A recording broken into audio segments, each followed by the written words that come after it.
السلام علیکم ورحمۃ اللہ وبرکاتہ۔ یہ ویڈیو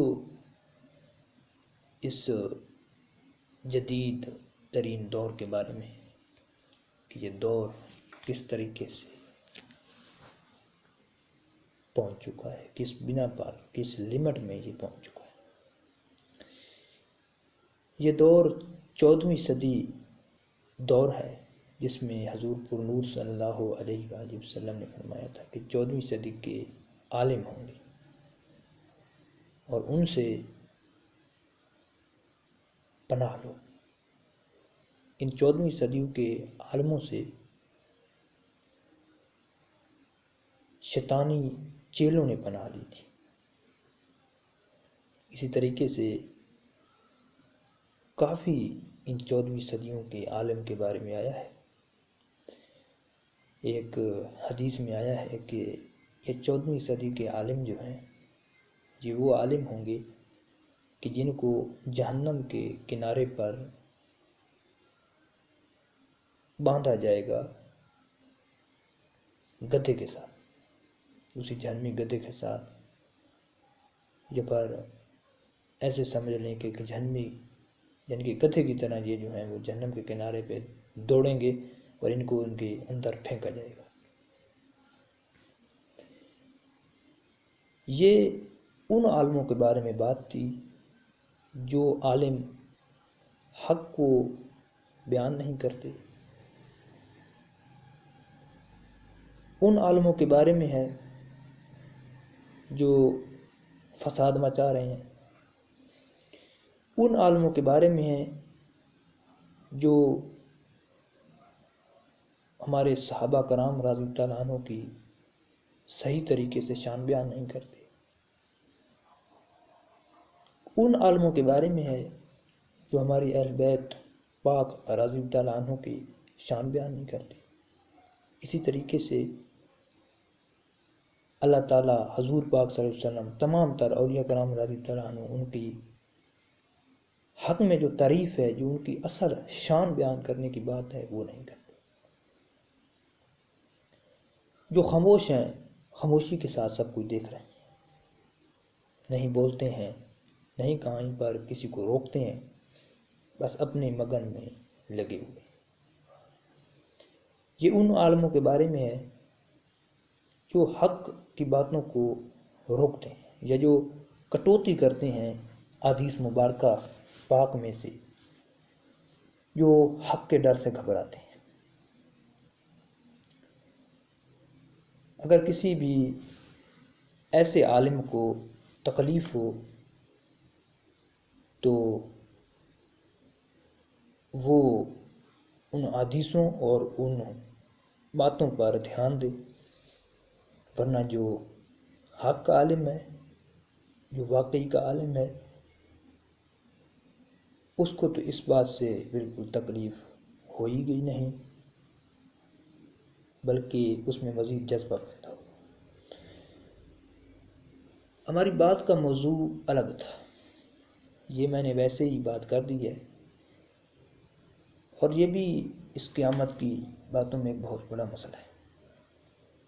بہرحال ہماری بات کا موضوع ہے جدید اس دور کے فتنے اور جدید دور کی جدیدیت۔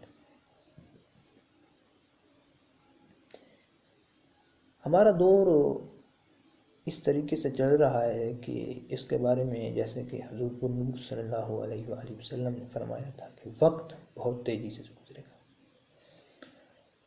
آپ نے شاید نوٹ کیا ہو یا نہ کیا ہو، مگر حقیقت میں اس دور میں جو ہے وقت بہت تیز ہو چکا ہے، بہت تیزی سے وقت گزر رہا ہے۔ اس کے علاوہ غزہ پر جو حملے ہوئے، جو حملے ہو رہے ہیں، جو اسرائیل کر رہا ہے اور مسلمان خاموش ہیں، تو مسلمانوں کی یہ خاموشیت یہ اس قیامت کی نشانیوں میں سے۔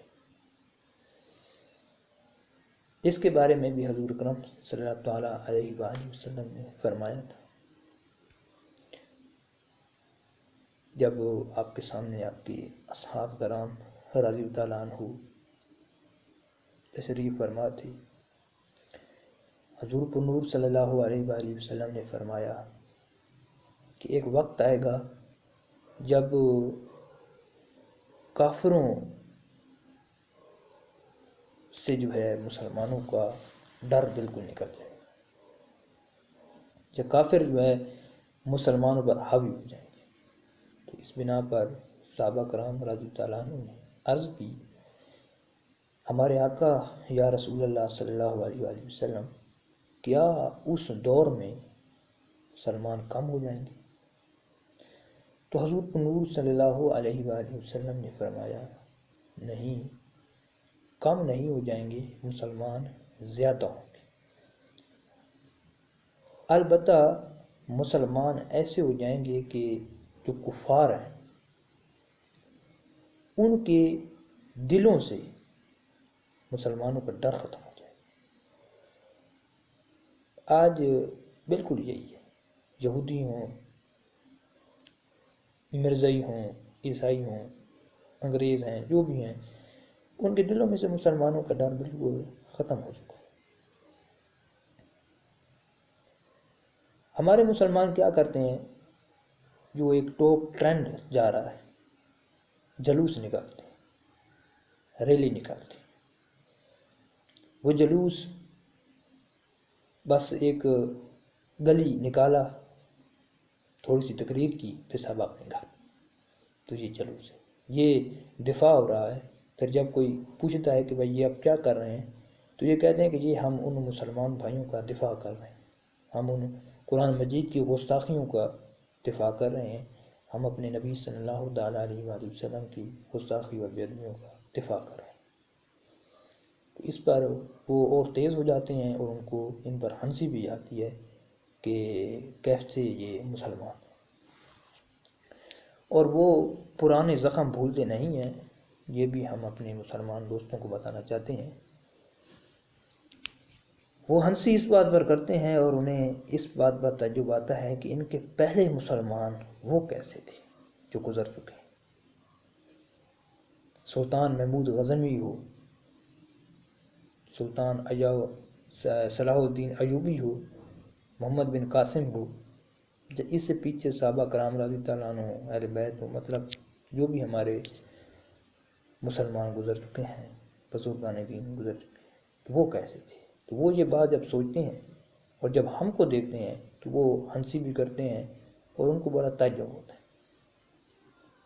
تو ہم نے آخر اس کو اپنے آپ کو ایسے کیوں بنا لیا، اس کا سوال ہمیں سوچنا چاہیے، اور ہمیں یہ بھی سوچنا چاہیے کہ اب ہم کر کیا سکتے ہیں۔ تو میرے خیال میں جو ہماری اب حالت ہے، ہم نماز ہی پڑھ سکتے ہیں اور دعا ہی کر سکتے ہیں کہ یا اللہ تو ہی مدد فرما، کرم کر، ورنہ ہماری حالت تو بالکل ہی ناکار ہو چکی ہے۔ بہرحال اپنے آپ کو جذبے میں رکھیے، کم از کم دل میں تو یہ احساس رکھیے کہ ہم کاش ہمیں یہ موقع ملے کہ ہم جو ہے وہ جہاد کر سکیں، یا ہم کوشش یہ کر سکیں کہ ہم جتنا کر سکیں، نماز پڑھی، دعا مانگی۔ اس کے علاوہ کس طریقے سے ہندوستان میں مسجدیں شہید کر مندر بنائے جا رہے ہیں، پھر وہ ایک ان کا یکجا قانون جو ہے وہ جاری ہو رہا ہے، یہ بھی خبر آ رہی ہے کہ ایک ہی قانون ان میں ہوگا، یعنی وہاں پر جو بھی ہیں وہ مسلمان ہوں، جو بھی ہوں، انہیں ان کے مطابق، ہندوؤں کے مطابق اپنی رسم و رواج جاری کرنی ہوں گی، اپنے جو ہے وہ کام کرنے ہوں گے ان کے قانون کے مطابق۔ بہرحال یہ بات سنی گئی ہے، پوری بھی ہو سکتی ہے، اس میں کوئی یہ تعجب والی بات نہیں ہے کہ کوئی بہت بڑی بات ہے۔ جو مسجدیں شہید کر مندر بنا رہے ہیں تو ایسا کیوں نہیں کرنا۔